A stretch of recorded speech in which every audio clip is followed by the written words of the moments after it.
പയ്യന്നൂരിൽ CPM പ്രവർത്തകൻ ധനരാജിന്റെ കൊലപാതകത്തിൽ പ്രതിഷേധിച്ച് സംഘടിപ്പിച്ച ബഹുജന കൂട്ടായ്മയിലായിരുന്നു കോടിയേരിയുടെ പരാമർശം. LDF അധികാരത്തിലെത്തിയ ശേഷം നേതാക്കൾക്കും പ്രവർത്തകർക്കും നേരെ പല വിധത്തിലുള്ള അക്രമങ്ങളാണ് നടക്കുന്നത്. പാർട്ടി കേന്ദ്രങ്ങളിൽ കയറി അക്രമം നടത്തുന്നവരെ പ്രതിരോധിക്കാൻ അണികൾ തയ്യാറാവണം. ഇതിനായി യുവതി-യുവാക്കൾക്ക് കായിക പരിശീലനം നൽകണം.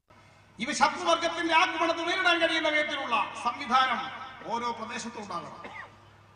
നമ്മളെ ആക്രമിക്കാൻ വന്ന ഒരാളും വന്നതുപോലെ തിരിച്ചു പോകാൻ പാടില്ല എന്ന എല്ലാ പ്രദേശത്തും ഉറപ്പുണ്ടാക്കണം.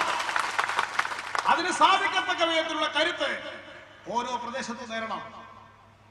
നമ്മുടെ യുവതി-യുവാക്കൾക്കെല്ലാം ആവശ്യമായുള്ള കായിക പരിശീലനം കൊടുക്കണം. പോലീസിനെതിരെയും കോടിയേരി രൂക്ഷമായ വിമർശനമാണ് നടത്തിയത്. ധനരാജ് വധക്കേസിൽ ഇരകൾക്കൊപ്പം നിൽക്കേണ്ട പോലീസ് പ്രതികൾക്കൊപ്പമാണ് നിലകൊണ്ടത്. സാധാരണഗതിയിൽ ഇരകൾക്കൊപ്പമാണ് പോലീസ് നിൽക്കേണ്ടത്.